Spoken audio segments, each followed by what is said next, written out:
तो हेलो बच्चों, आइए आप सबका स्वागत है आपका यूट्यूब चैनल से पूरा स्टडी में। और आज यहाँ पर शुभ आरंभ आप लोग का हो चुका है।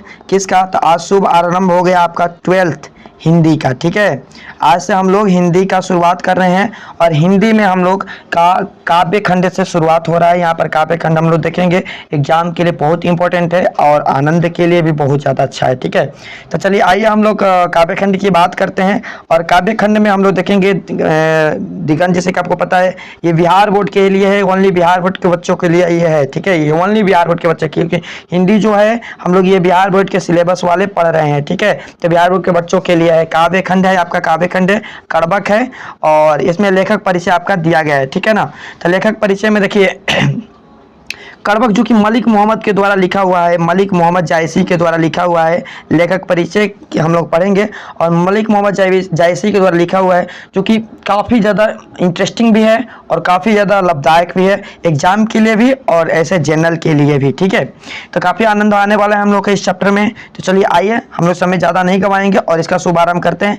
शुभ आरंभ करने से पहले एक निवेदन है आप लोगों से कि जो भी पुराने बच्चे हैं उनके लिए सही है, जो नए बच्चे आएंगे और चैनल को आप लोग सब्सक्राइब कर लीजिएगा, क्योंकि यह हमारा शुरुआत नहीं, अंतिम नहीं है, यह शुरुआत है। ठीक है ना, यहाँ पर डेली आपको यहाँ इसका एक एक पार्ट करके जो भी काव्य खंड आपको लगातार मिल जाएंगे, इसमें कोई डाउट नहीं है। ठीक है, और 12th के बच्चों के लिए काफ़ी ज़्यादा इंटरेस्टिंग बन जाएगा। और जितने भी मेरे नए बच्चे आएंगे प्लीज़ आप लोग चैनल को सब्सक्राइब कर लीजिएगा और जो भी 12th में बच्चे हैं उनको आप लोग वीडियो को शेयर कर दीजिएगा ताकि उनको भी लाभ मिल सके। ठीक है, ओके, तो चलिए हम लोग शुरू करते हैं। देखिए यहाँ पर लेखक परिचय में है मलिक मोहम्मद जायसी। मलिक मोहम्मद जायसी क्या कहते हैं?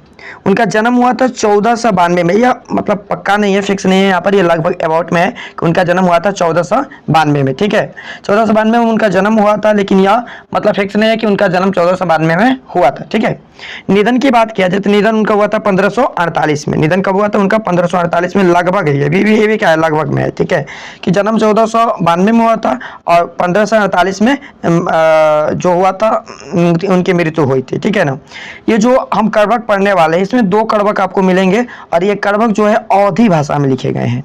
कौन से भाषा में? अवधी भाषा में लिखे गए हैं। अभी हमारे यहाँ पर ये न्यू है, इसलिए थोड़ी सी प्रॉब्लम हो रही है मुझे लिखने में।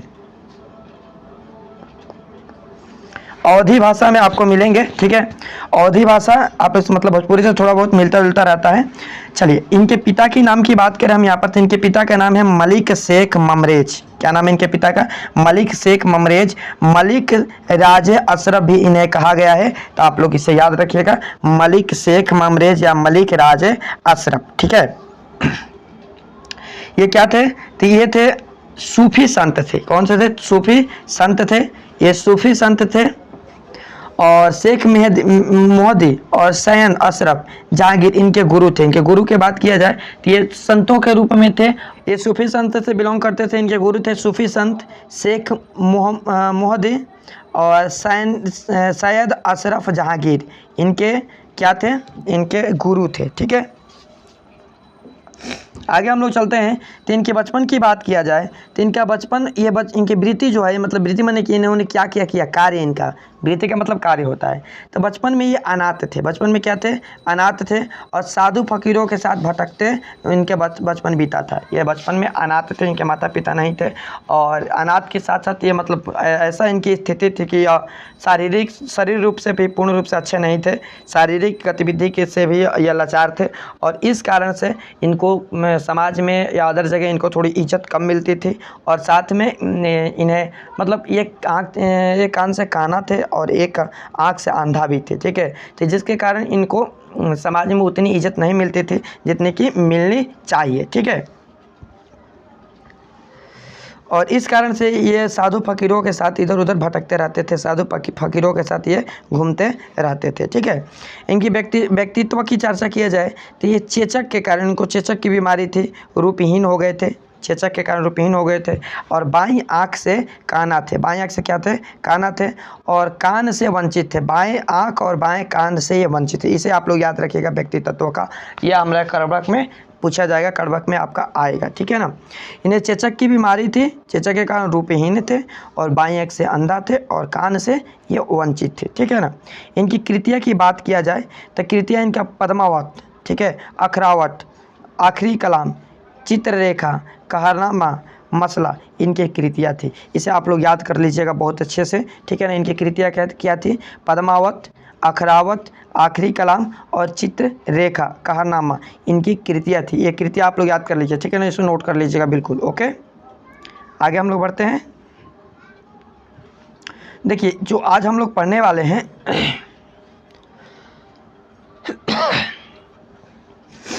जो आज हम लोग पढ़ने वाले हैं कड़बक, वो कड़बक कहाँ से जुड़ा हुआ है?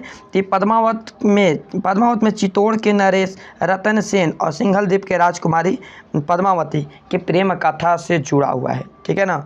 इसे हम यहाँ पर थोड़ा सा समझ लेते हैं कि ये चित्तौड़ के रतन सेन का क्या यहाँ पर का नाम है, सिंघल द्वीप के राजकुमारी, ये क्या है, ध्यान दीजिएगा। सिंघल द्वीप मतलब का, सिंघल द्वीप के बारे में कहे तो ये हो जाएगा आपका श्रीलंका, ठीक है ना। श्रीलंका को सिंघल द्वीप के नाम से जाना जाता था। तो श्रीलंका की एक राजकुमारी थी पद्मावती, ठीक है ना। श्रीलंका की एक राजकुमारी क्या थी? पद्मावती थी। और चित्तौड़ के एक राजा थे रतन से, ठीक है ना। तो इन्हीं के बीच में प्रेम हो जाता है, और इसी प्रेम प्रसंग पर ये उसी के कुछ अंश को यहाँ पर दर्शाया गया है, लिखा गया है। तो चलिए इसे थोड़ा सा समझ लेते हैं। देखिए,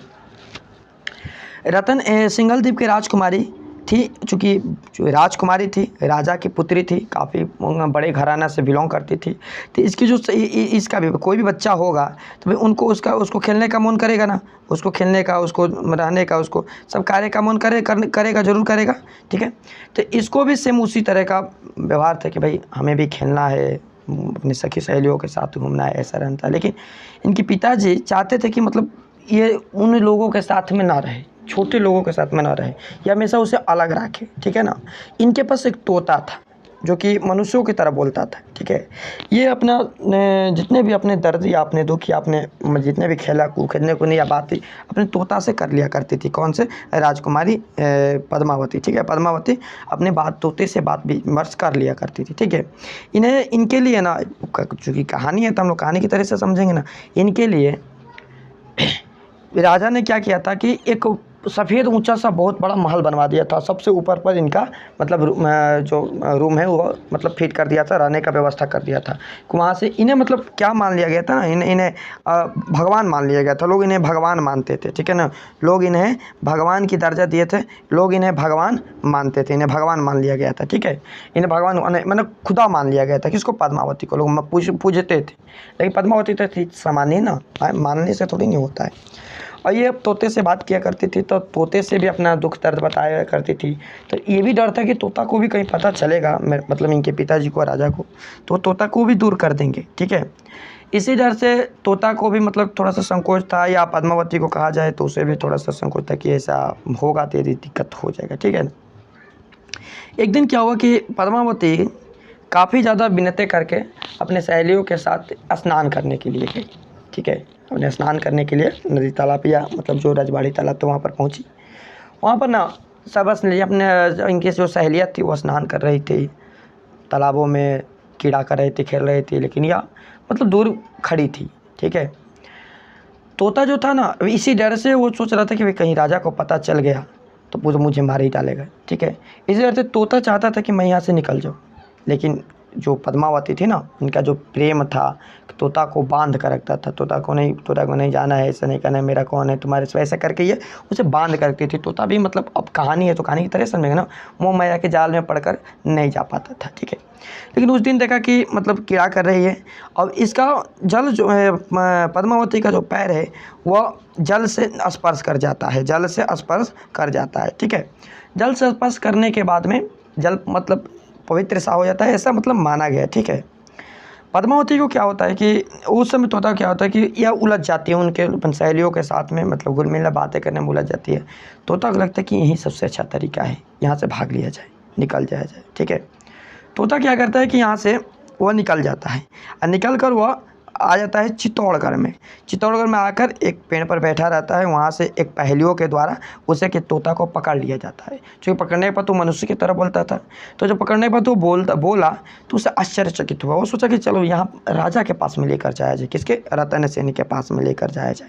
ठीक है, रतन सेन के पास में ले जाया जाए, वहाँ पर इसे दिखाकर कुछ इनाम लिया जाएगा, कुछ धन एकत्र किया जाएंगे। ठीक है, वो रतन सेन के पास में लेकर जाते हैं। वहाँ पर देखते हैं कि तोता बोलने वाला है, तो रतन सेन बहुत ज़्यादा खुश होकर उन तोता को अपने पास में रख लेता है। ठीक है, और रखने से क्या होता है कि वो तोता को जो अपने पास में रख लेता है, और यह रखने के बाद वह तोता से अपना बातें शेयर करने लगता है, बात विमर्श करने लगता है। मतलब कहानी है तो इसे कहानी की तरह ही हम लोग समझेंगे। वह तोता से क्या करता है कि बात विमर्श करने लगता है, तोता से बात विमर्श करने लगता है।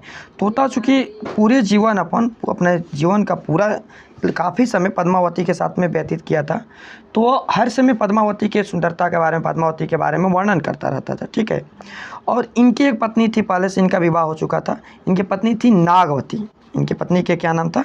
इनकी पत्नी थी नागवती। इनका नाम था नागवती। रतन सेन की पत्नी थी नागवती। ठीक है, याद रखिएगा आप लोग, इनकी पत्नी थी नागवती। चूँकि नागवती भी सुंदर थी, लेकिन मतलब फिर भी तोता इनके पद्मावती का वर्णन करता था इनके सामने। तो आपको पता है कि एक स्त्री का वर्णन, स्त्री की सुंदरता का वर्णन किसी स्त्री के सामने किया जाए तो उसे जलन होता है। नागवती को भी जलन हो रहा था सेम उसी तरह का। ठीक है, ये गुस्से में आकर अपने दासी को बोली कि इस तोता को ले जाकर मार दो। ठीक है, दासी चूँकि तोता मनुष्यों की तरह बात करता था, ठीक है, मनुष्यों की तरह बात करता था, तो दासी लेकर तोता के गई, वो मार ना सके। उसे भी मतलब तोता से प्रेम भाव ऐसे जुड़ गया था, वो उसे मार ना सके, उसे छिपा दी। ठीक है, राजा बहुत ज़्यादा गुस्सा हो गए, भाई तोता कहाँ है, कैसे, बहुत ज़्यादा गुस्सा है, कौन तोता को ले गया, किसने ले गया। ठीक है, अब नागवती को बोला जाए कि भाई ये इसने कही थी लेने के लिए, तो तुम क्यों लेकर गई, ऐसी बात हो जाती। दासी ने तोता को लाकर दे दिया, कहा कि नागवती का गुस्सा सह लेंगे, राजा के गुस्सा मतलब नहीं सह पाएंगे, वो कारागार में या जेल में से डाल देंगे। तो तोता को लाकर दे देता है। तोता को अपने पास राजा रखते हैं, रतन सेन जो है रखते हैं। और रखने के क्रम में उन्हें लगता है कि जब रखने के क्रम में सेम वही प्रक्रिया पद्मावती का वर्णन करता था, और पद्मावती के मात्र वर्णन से रतन सेन को पद्मावती से प्रेम हो जाता है। ठीक है, और प्रेम हो जाता है, ये पद्मावती को देखने को और पद्मावती से विवाह करने को बिना देखे ही मतलब निकल पड़ते हैं, अपने राज्य को छोड़कर वहाँ से निकल पड़ते हैं।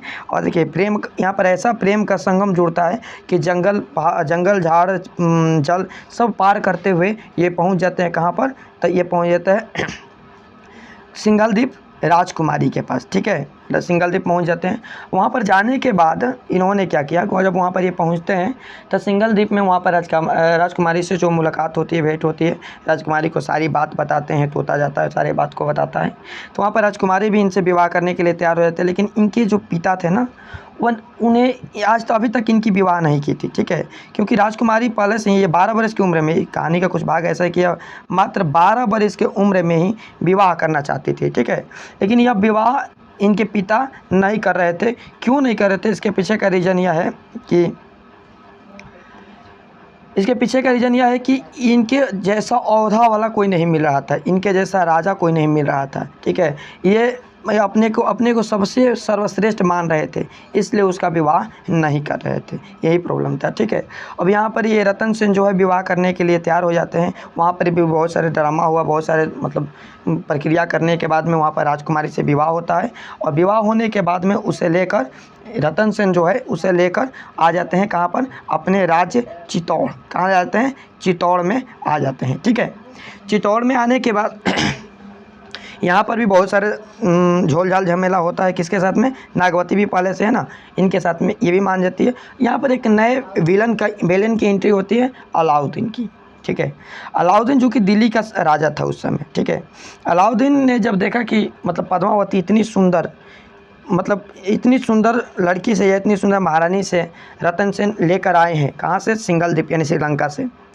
तो उस समय ये कहते हैं कि इतनी सुंदर रत्न, पहले स्त्रियों को रत्न के समान माना जाता था, तो इतनी सुंदर रत्न को मतलब इनके पास नहीं रह सकती, ये तो हिंदुस्तान के साम्राज्य के पास में, हिंदुस्तान के राजा के पास में रहनी चाहिए। ठीक है, ये पद्मावती के लिए ये रतन सेन के राज्य पर हमला बोल देते हैं, रतन सेन के साथ में युद्ध करने लगते हैं। कौन से?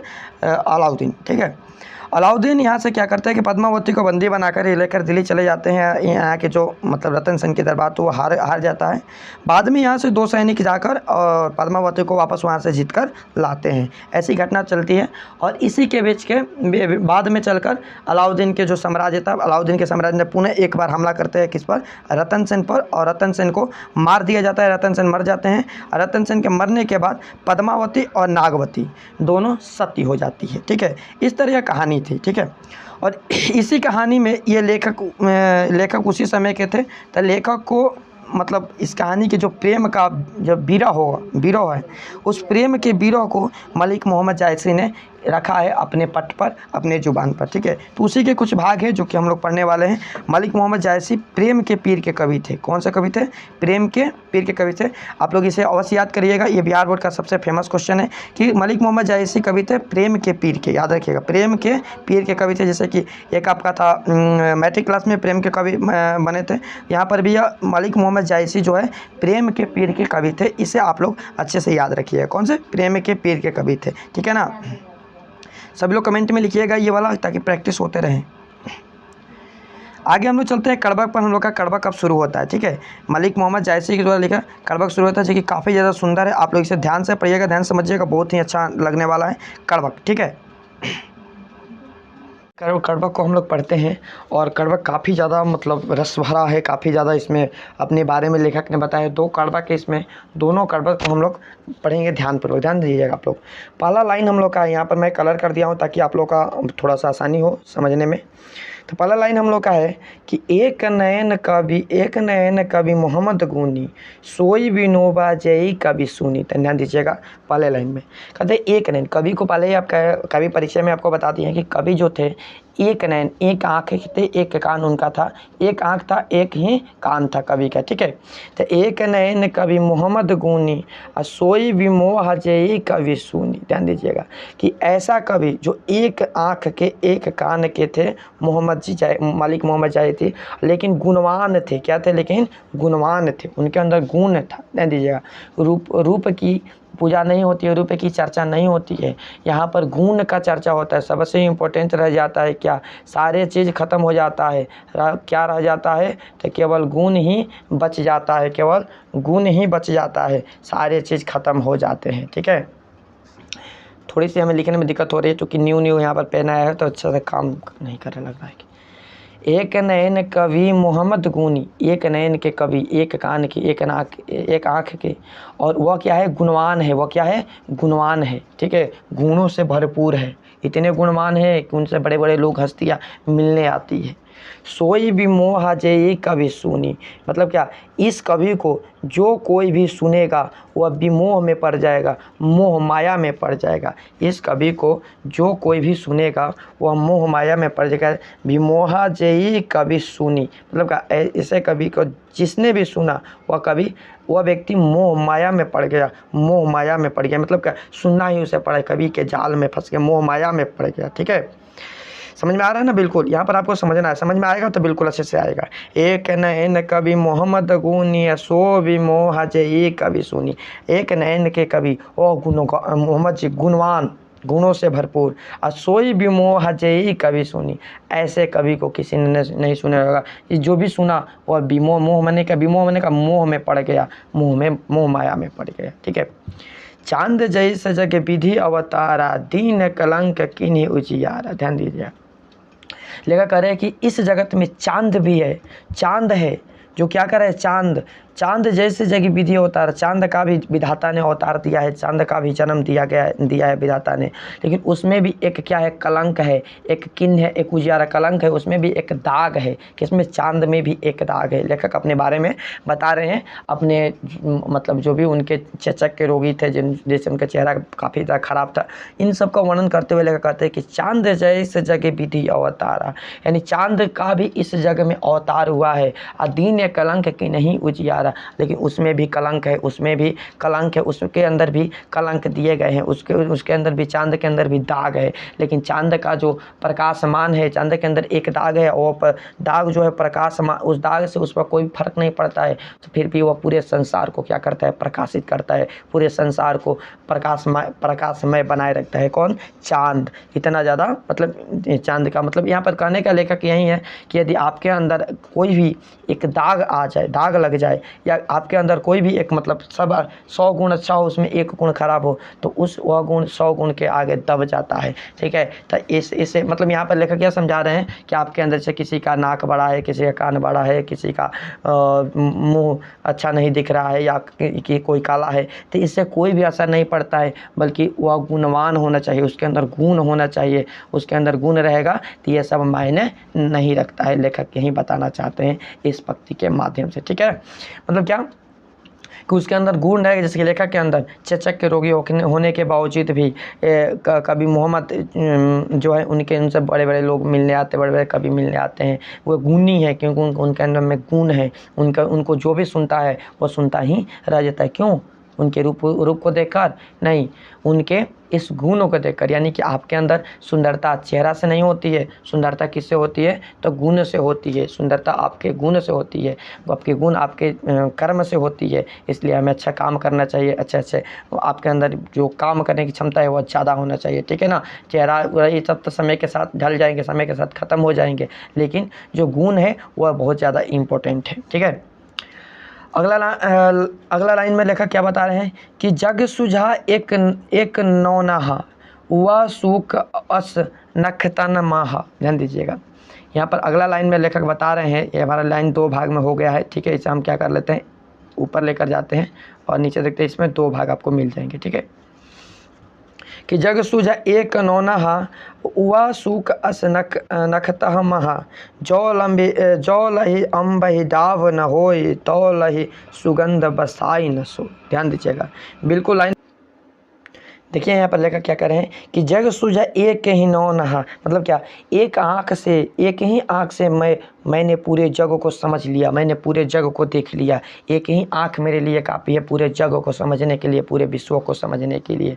वह सुख अस नखतः महा, सुख मैंने होता है शुक्र तारा। ठीक है, शुक्र तारा है एक, शुक्र से बोलते हैं। और नखतः मैंने क्या? नक्षत्र में एक ही तारा है पूरे नक्षत्र में, जो शुक्र जो तारों के झुंड में दिख जाता है कि वह तारा क्या है? शुक्र है। उसी तरह जिसके अंदर गुण रहेगा, गुणवान रहेगा, वह सैकड़ों के बीच में दिख जाएगा कि वह गुणवान है भाई, उसके अंदर में गुण है। ठीक है, लेखा क्या कर रहे हैं कि जग सुझा एक नौनहा, मतलब क्या? एक ही आँख से मैंने पूरे विश्व को सूझ लिए, बूझ लिए, मैंने पूरे विश्व को समझ लिए। हुआ सुख और असनखता महा, जैसे कि शुक्र पूरे नक्षत्रों के समूह में, पूरे तारों के समूह में एक शुक्र को देखकर हम पहचान सकते हैं कि शुक्र है। उसी तरह मैंने एक ही आँख से पूरे जगहों को समझ लिए, पूछ लिए। यानी कि यहाँ पर आपका वैल्यू क्या रखता है? तो आपका वैल्यू रखता है आपका गुण। आपका गुण यहाँ पर इम्पोर्टेंट है, गुण आपका यहाँ पर वैल्यू रखता है। ठीक है, नीचे कह रहे कि जो लाही अम्बहि डाव न होय, तो लाही सुगंध बसाई न सोई। ध्यान दीजिएगा, लोही मैंने कहा, लोही अम्बहि मैंने डाल होला। ठीक है, डाव मैंने क्या? और डाव मैंने इसे भोजपुरी में चोप बोलते हैं, जिस आम वगैरह में लगता है ना, आम में लग जाता है, आम में, या लोही मैंने आम यहाँ पर होगा। अम्बई मैंने कहा जब तक आम के अंदर में चोप नहीं लगेगा, जब तक आम पर मंजरियाँ नहीं आएगी, तो लही सुगंध बसाई नहीं तो, तब तक उसमें कोई सुगंध नहीं आएगा। जब तक वैसे ही जैसे कि आम में जब तक चोप नहीं लगेगा, जब तक उसमें फूल नहीं आएंगे, जब तक उसमें मंजरियाँ नहीं आएगी, तब तक उसमें सुगंध नहीं आ सकता है। यानी कि उसमें सुगंध आने के लिए वहाँ पर दाग लगना अनिवार्य है, चोप लगना अनिवार्य है। ठीक है, यानी कि कोई भी व्यक्ति के अंदर में यदि एक कोई ऐसी अपमानजनित बात हो जाती है, अपमानित हो जाता है, तो उससे घबराने की कोई ज़रूरत नहीं है, क्योंकि वह आपके साथ होना अनिवार्य है, होना ज़रूरी है। क्यों? क्योंकि वह कोई भी व्यक्ति जब जितने आगे निकलता है ना, उसके साथ में उतनी ज़्यादा समस्याएं होती है, उतनी ज़्यादा प्रॉब्लम्स होती है, उतनी ज़्यादा प्रॉब्लम प्रॉब्लम्स क्रिएट हो जाते हैं। ठीक है, यानी कि जितने हमारा नाम होगा उतने ही मतलब लोग आपको, मतलब कहने का अर्थ ये है कि जितने भी आप आगे निकलिएगा उतने ही आपको आगे लोग मिलेंगे पीछे खींचने वाले। ठीक है, लेकिन उससे कुछ कोई फ़र्क नहीं पड़ता है, हम यदि उसी में उलझ जाएंगे तो हमारा कुछ नहीं हो सकता। ठीक है, मतलब क्या कि जैसे कि आम के अंदर सुगंध आने के लिए उसमें चेप का लगना ज़रूरी है, चोप का लगना ज़रूरी है। ठीक है, चांद भी जो है उसमें भी क्या है, दाग है, कलंक है। ठीक है, इस तरह लेखक क्या कर रहे हैं, अपने अपने को मतलब समाज के सामने रख रहे हैं, मतलब एक तरीक़े से कहा तो मोटिवेट कर रहे हैं, लोगों को मनोबल बढ़ा रहे हैं। ठीक है, आगे कह रहे हैं अगले लाइन में, ध्यान दीजिएगा लेखक अगले लाइन में क्या बता रहे हैं हम लोग को कि किन्ने समुद्र, ध्यान दीजिएगा आप लोग, किन्ने समुद्र पानी जो खारा तो अति भयो असूझ अपार। ध्यान दीजिएगा, समुद्र है, समुद्र का पानी जो है खारा है, समुद्र का पानी क्या है, खारा है, समुद्र का पानी जो है खारा है, और तो अति भय हूँ असूझ अपार, फिर भी वह बड़ा है, असूझ है, अपार है, उसका पानी खारा है, समुद्र का पानी हम लोग नहीं पी सकते हैं। ठीक है, उसका पानी हम उपयोग में नहीं ला सकते, फिर भी क्या वो असूझ है, अपार है, उसको कोई समझ नहीं सकता है, अपार है। ठीक है, उसके अंदर क्या है, उसके अंदर एक अवगुण क्या है कि उसका पानी जो है खारा है, फिर भी उसे हम लोग नहीं समझ सकते हैं, असूझ है वो हमारे लिए, अपार है। ठीक है, असूझ है वो, अपार है, उसे हम नहीं समझ सकते हैं। ठीक है, अगले लाइन में बताया जा रहा है कि जय सुमेरु त्रिशूल विनाशा भा कंचन गिरी लाग आकाशा। ध्यान दीजिएगा, क्या है यहाँ पर, सुमेरु पर्वत के बारे में आप लोगों ने जाना होगा, सुमेरु पर्वत के बारे में आप लोगों ने सुना होगा। सुमेरु पर्वत क्या है, सुमेरु पर्वत जो कि भगवान शिव के त्रिशूल से उसको विनाश करने के लिए उस पर त्रिशूल चलाया गया था। तो उस भगवान शिव ने उस पर गुस्सा में आकर, क्रोध में आकर त्रिशूल चला दिया था कि सुमेरु पर्वत को विनाश कर दिया जाए, लेकिन महिमा कुछ ऐसी हुई कि वह कंचन गिरी बन गया, यानी कि वह सोने का बन गया और आकाश को छूने लगा, पहले से भी विशाल बन गया, सोने का बन गया। ठीक है, क्योंकि उसका वह क्या था, अवगुण था, उस पर त्रिशूल चलाया गया भगवान शंकर के द्वारा, लेकिन उसके जो गुण थे उस गुण के कारण वह कंचन गिरी, सोने का बन गया, आकाश, अपार आकाश छूने लगा। ठीक है, समझ में आ रहा है ना आप लोगों को? कमेंट जरूर करिएगा, जो भी मेरे अच्छे वीडियो देख रहे हैं कमेंट जरूर करिएगा आप लोग। ठीक है, जो भी लाइन समझ में ना आया बताइएगा, हम एक बार सारांश के रूप में बता देंगे। अगले लाइन में क्या बता रहे हैं कि जौ लही धरी कलंक न पारा, अकांच होई नहीं कंचन कारा। ध्यान दीजिएगा, अगले लाइन में क्या बता रहे हैं, देखिए मोहम्मद जी कह रहे हैं यहाँ पर, मलिक मोहम्मद जी, कि जौ लही घड़ी कलंक न पारा। घड़ी मने का मट्टा का जो मिट्टी का घड़ा होता है ना, वह कह रहे नहीं कि जो जब तक मिट्टी के घड़ा को तपाया नहीं जाएगा, जब तक मिट्टी के घड़े को मतलब तपाया नहीं जाएगा, आग में तपेगा नहीं, कांच न हो ये कंचन कारा, तब तक वह पक्का नहीं होगा। जब तक मिट्टी के घड़ा को तपाया नहीं जाएगा तब तक वह पक्का नहीं होगा, तब तक वो उसमें निखार नहीं आएगा, तब तक वह, यानी कि यहाँ पर लेखक यह बताना चाहते हैं कि जब तक हम अपने आप को, खुद को तपाएंगे नहीं, जब तक हम मेहनत नहीं करेंगे तब तक हमें भी निखार नहीं आएगा, बैठे बैठे निखार नहीं आएगा, हमें तपना पड़ेगा, हमें खुद को तपाना पड़ेगा, ये बताते हैं इस लाइन से।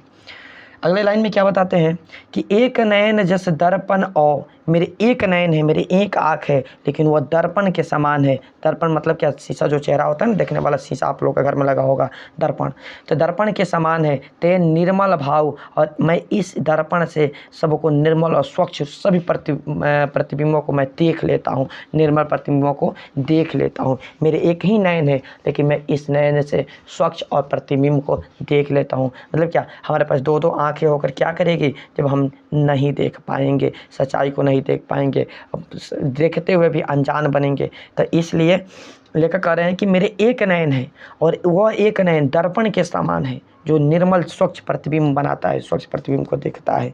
सब रूपवत नहीं गाही मुख, जो वहीं कई चाव।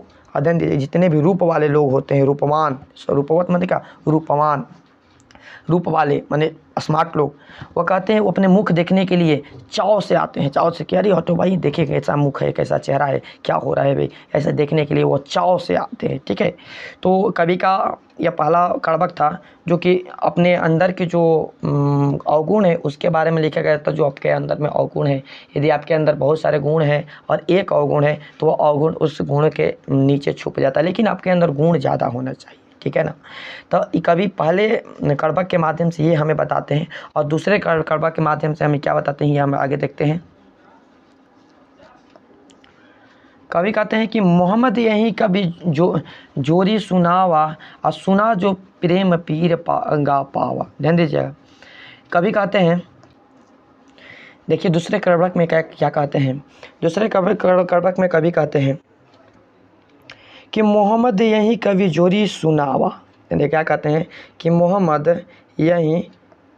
मोहम्मद यही कवि जोरी सुनावा और सुना जो प्रेम पीर गा पावा। कहते रहे कि मोहम्मद, मैंने इस कविता को जोड़कर, शब्दों को जोड़ कर मैं इस कविता को बनाया हूँ, शब्दों को जोड़कर मैं इस कविता को बनाया हूँ, एक एक शब्दों को छोड़कर, एक एक शब्दों को इकट्ठा करके मैं इस कविता का तैयार किया हूँ।